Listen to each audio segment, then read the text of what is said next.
All right, welcome back to section number 3 of this podcast. It's going super well. We're having a really long chat, starting to get into deeper and deeper values, and I feel like the wisdom just keeps coming out. We're sat here looking out at the ocean.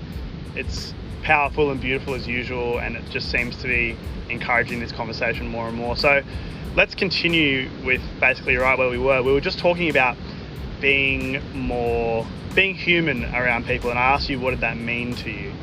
So if you could. I was saying that we in society, when we're born and when we go to do our normal things, the classification is like higher position, and then mid-level, and then the under the average. And your behavior, since you're a kid till you're adult, is different with these kind of people. I'm saying, if a person come with a very fancy car, your behavior, the way you approach him is totally different the way that you approach to a homeless. Yeah, right. But both of them, they are human, like body, physically, they are human, and mentally they are human. They are same. No, the only difference between them is this position.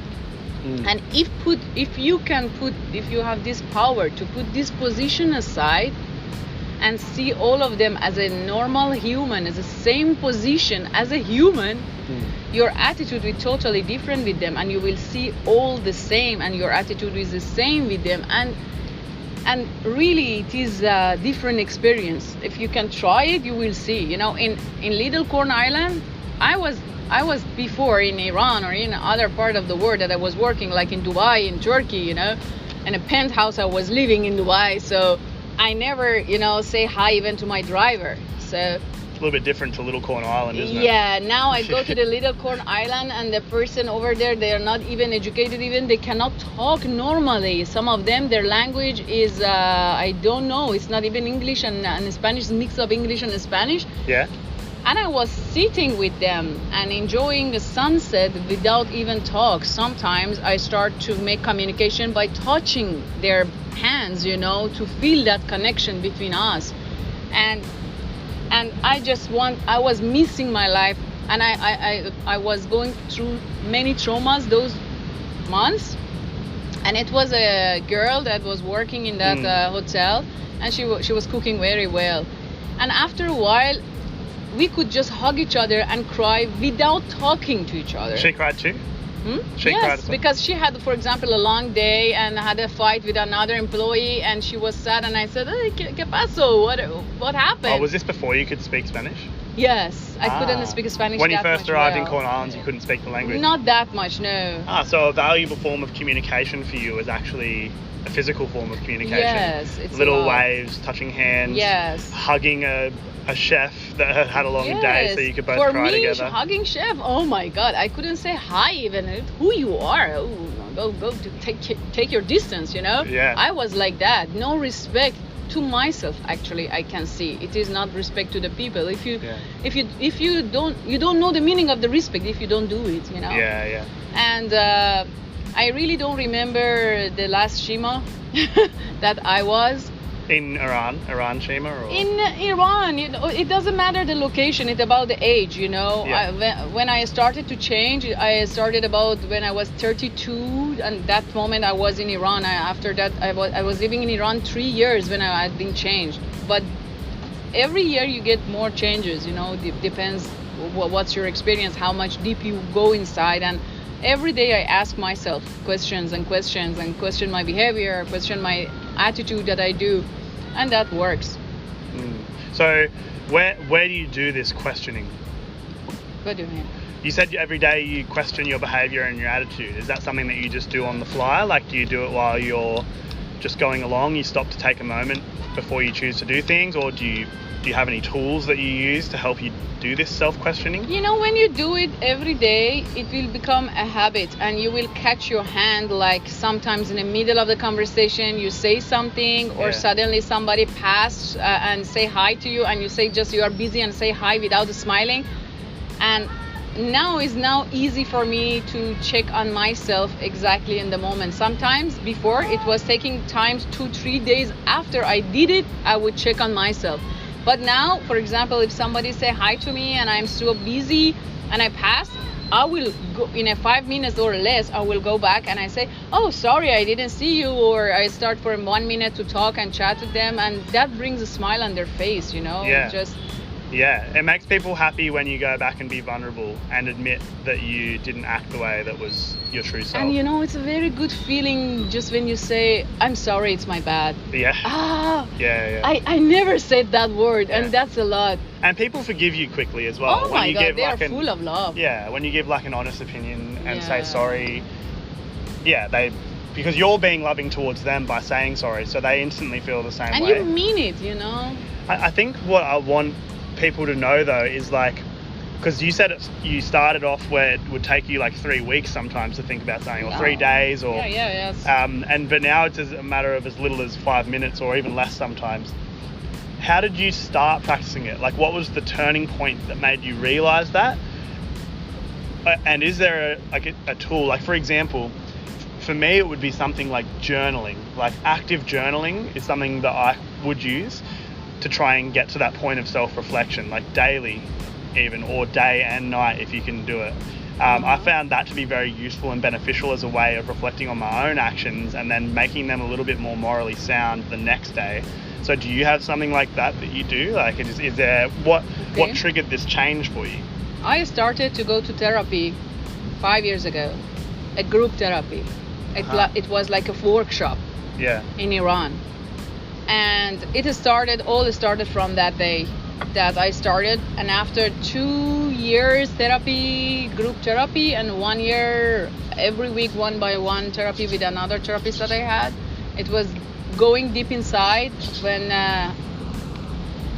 I was kid, dig inside when you are under 7 years old and bring up whatever, that is in your childhood and check it, and then it will be and write, yes, the journey, and you should write and write and write. And I have 2 notebooks full about these experiences from my childhood and where it comes, because whatever I'm doing now or our reaction is just our paste of our childhood. You copy something when you are under 7 and you will paste it after 20, and you will continue with this childish behavior without you notice it. That's interesting. I really like what you said there. And then copy and pasting. Yes, it is the process from your child. Like, you copy something in childhood and you paste it in your 20s. I'm telling you one example. For example, it's a story from my childhood that it was I just remember my parents was about to divorce, but they never did it, and they are still together. But I remember those conversations when I was 7 years old, that they want to get divorced. And for the child 7 years old, I was thinking, what should I do? Because I was, super kid, and I was thinking, okay, if they get divorced, where I will live, and I don't want to choose between my mom and my dad. What I did, I took my backpack, I put some clothes and some food and chocolate inside that, and I made it ready. If they get divorced, I just go and live by myself. Oh, really?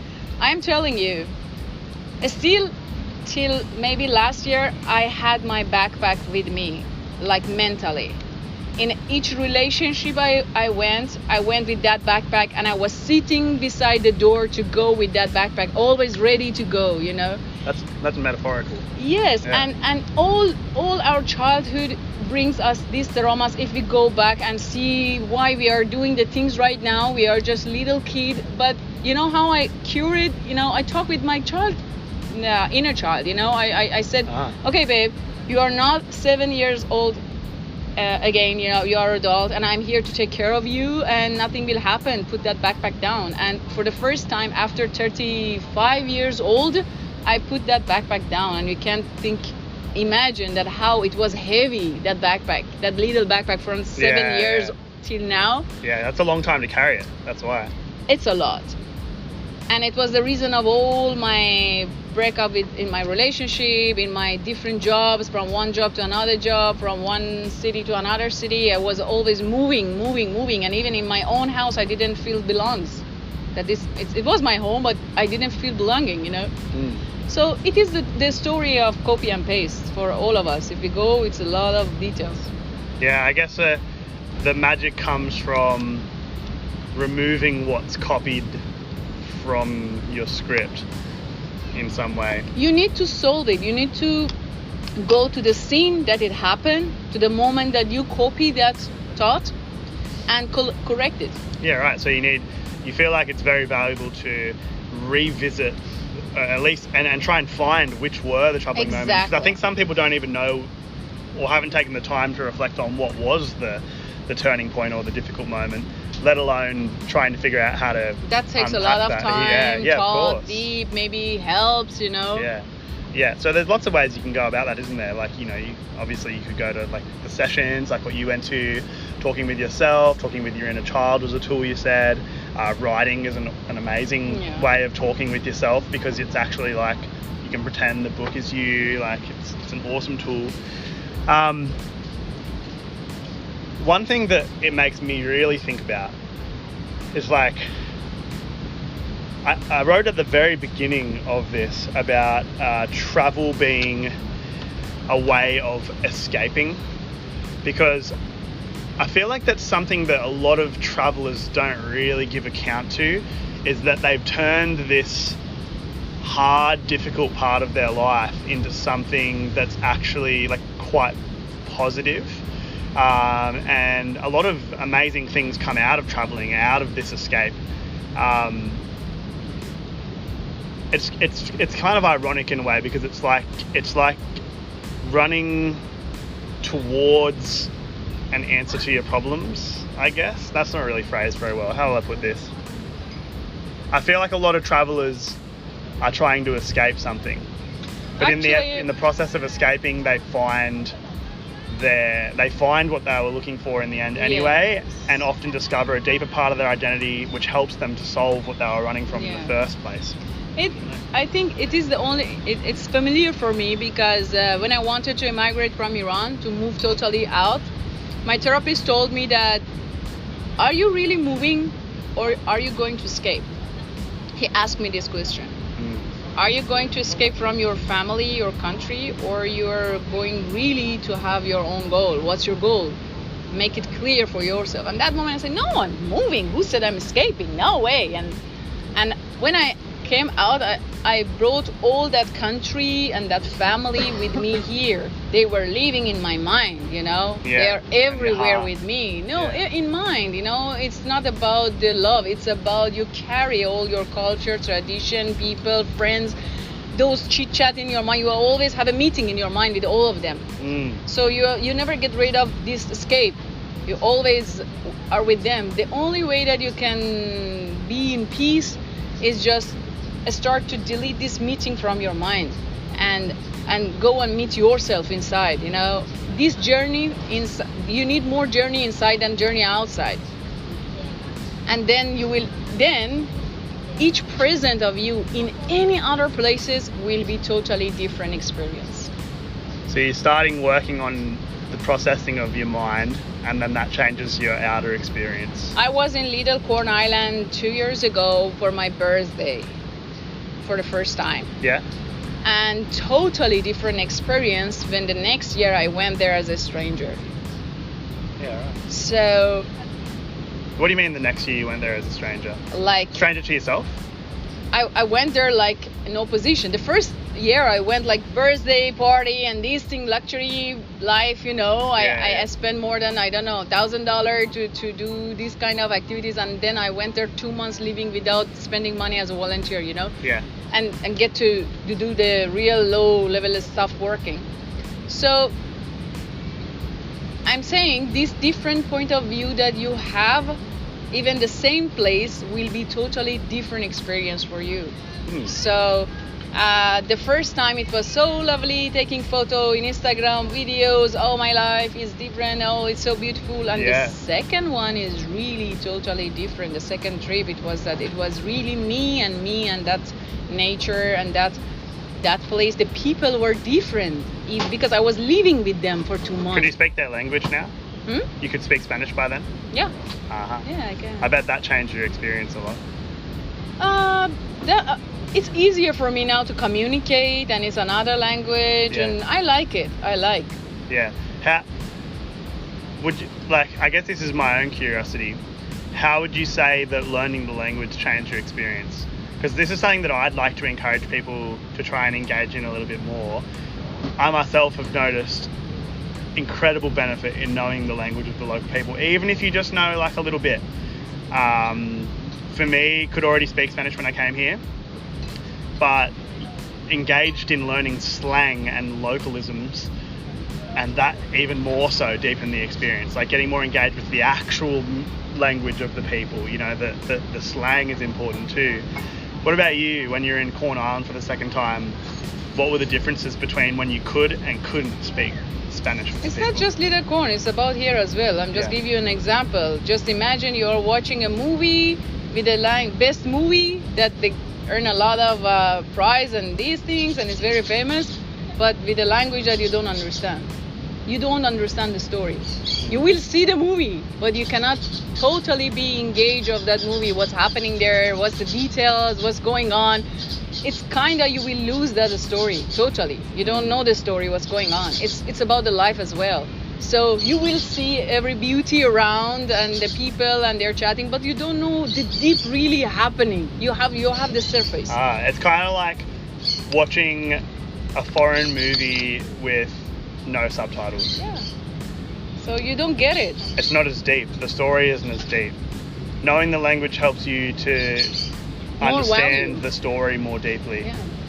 Okay, that's really interesting. That fits with a lot of things that I've been thinking about recently. I can feel my mind just like ticking over right now, just accepting that.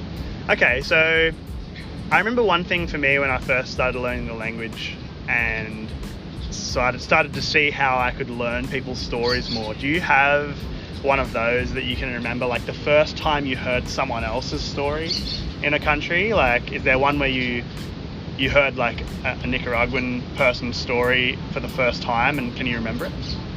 Which story? What do you mean? So for example, when I got to a little bit better level of language with the Spanish language, I remember meeting a guy in Mexico called Walter. He was just like a janitor, cleaner kind of guy living in Tulum, and I sat down with him for like half an hour just in the hostel kitchen.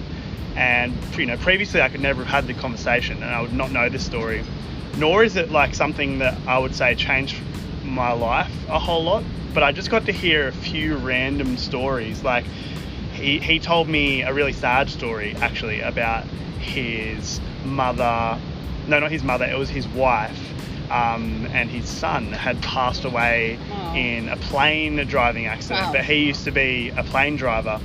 And because of that like changed his life, it changed his career direction, what he was doing with everything. And he also told me about a story where I think it was like 300 people got burned to death out at a fuel line, because people siphon fuel from the fuel lines that run to the gas stations sometimes in Mexico. Terrible. People were out there collecting it. Someone went out there with a match and lit them all alight. 300 people burned to death. Psychopathic kind of stuff. Those two stories, I'm not sure even of the impact that they've had on my life, or if they are impacting me much, but I think what did impact me was actually hearing the stories. Having the ability to hear those stories was what I found I enjoyed, and this is what we're doing right now. I'm hearing your story. So I feel like in that moment, having learned the language, I actually got to learn something about myself that I enjoy a lot. So I'm not sure if you have something similar. It was a long example, I know, but do you have something similar where you heard someone's story in Spanish that helped you change, or you just found it really interesting? Not a story exactly, because I think my life story is full drama, and I'm coming from that journey that I see, and I'm so involved with myself that I don't see many. This story you said, it's very horrible. No, I never had something like that, and I never heard. But what changed my life and a bit my character was hanging out with the people, normal people, local people, and that they speak Spanish. So I learned how they behave with each other, how they talk to each other, how they work. For me, before coming here, I was in a fast mood. Always, do the things very fast, like 1, 2, 3, and everything should be done. And Here they have one word that word maybe changed my life. Oh, what is it? Tranquilo. Tranquilo. Which in English is like... Take it easy. Yeah, it's kind of phrasal. It means like tranquil, but in Spanish it means slow down, take it easy, Let it relax, go, yeah. just be relaxed. Relax, yeah. And they live this word. They live it, 100%. Nicaragua's a big contrast from the life you had before. Oh my God, that's I coming from Mars to the Earth, something like that. Yeah. It's for me, it's totally different, but that changed my life a lot because I didn't understand what is tranquilo mean, even not in a word, not in an action, you know. So how do you understand it now? I am living it now. Yeah. How is living tranquilo? I balance myself, you know, I take it really easy. I don't force people to go on my way, you know, I let them be themselves. I ask them more. Yeah. And I am not very direct now with them because in our culture we are so direct. If you want something, you will ask, and if you're not agree, you say I disagree with you. And here people are more not direct to each other, you know, they don't say no, not normally. And it's, I don't know, Spanish for me is like love language. It's romance. It's very, because when they talk, first I learned to talk Spanish. They said to me, why you are fighting with me? Oh, I really? said, I'm not fighting, I am talking. No, your voice is so loud, you should speak smoothly. Like I was talking like English, you know? Yeah. They said like, ¿Cómo estás? I said, no, why? Are you serious? I said, now I know that, oh yeah, ¿qué tal? ¿Cómo estás? Yeah. Sí. They are just like they move like their dance. They're totally different. Latino, they are different. Yeah. No, I felt like, I remember the moment was in Valencia in Spain. It was my first ever trip to Spain, which I dreamed of for a long time. And I remember sitting in a hostel and just noting that the language itself, I didn't have a lot of it then, but the language itself is like, it was like naturally flirty. I wasn't trying to be flirty, but even your interactions with friends and random people, it felt kind of like intimate and flirty in some way, and a little bit more lighthearted as well. And that's something I think about often with language, is I feel like different languages have like a different tone. Like they've got a different theme to them when you speak them. I didn't know before, yeah. Yeah, well, I mean, my question for you now would be, can you speak Iranian? Yeah, what do you want me to say? Oh, no. No, it's not what I want you to say. It's more like, how would you say is the theme of Iranian language? Because I think some languages have limitations in what they can say and strengths in what they can say. Like, how would you describe Iranian language? Like compare with English or Spanish or you know, when we talk normally people think we are fighting. Oh, really? It's like German or Russian language they talk, and we are more serious. We don't smile that much. We are always serious about the things, and especially when it comes to work. Yeah. We don't smile. Okay. You know. Not so much a part of Iranian culture to smile. No, when it is work, no. When you are in for example, yes, friend zone and these things, yes. But here, when you're work, when you're serious, when you're happy, when you're sad, you're always like in the same mood, you know? You cannot be very serious. So I guess in contrast, coming here, you're probably smiling a lot more. Would you say? Or do you still carry these like Persian, Iranian I fake it a lot. I fake this smile a lot. Yeah? But we say fake it till make it, you know? Yeah, right. Yeah. I did it and it worked, you know? Now I just, when I talk to the people, if I don't remember that I'm not smiling, I check myself. So now this checking after one day became to, for example, 10 hours, 5 hours, now to 5 minutes. Yeah, wow. Yeah. So how would you say smiling more has changed your life? Do you notice some difference? People say I'm more beautiful now. I don't know. And I have more friends. Oh yeah. And I'm more successful at my work. People likes to work with me. You know, before that they hate me to work. I for example, in the last job in Nicaragua, I brought more than $4 million sales for the company, but everybody earned money, more money because they sell more. You know. Yeah. But they hate work for me. Because I was super serious. Right. But now I just take it easy with everyone and try to give them the feelings, not put them the pressure. For example, the other day we needed decoration like this. Yeah. And they didn't do that, and I take the photo, sent to the person, and the person said, no, why it's not decorate, so go for decoration. Yeah. And I asked for decoration, and I said, this doesn't have the decoration. But because we are not in the same language, many things, there's miscommunication. Yeah, of course. So I just said that, please put decoration and I will come to take another photo. Yeah. But you know what is behind that? If you don't communicate and explain more to them, this is the message. You are not qualified enough to decorate one even drink. Oh, it's like an interpreted message. Know?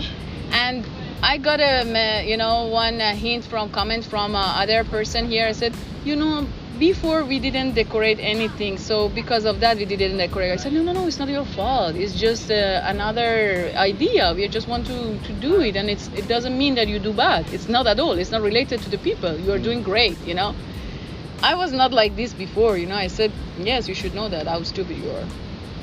So I totally changed. But you would say that in the past? Of course. Really? Yeah. I was manager. They should know. If you don't know your job, okay, bye. I give you money, you should do your best. Interesting. Yeah. Was there any value in that? In what? That previous way of earning managing? more money? Yeah, because it sounds like right now, what you're saying is that it seems like in the previous version of yourself, where smiles were down, sales were up. But is it now that you're smiling more and the people around you are smiling more, are sales down? No. The point is, for me, it's hard. It was really hard to smile. Yeah.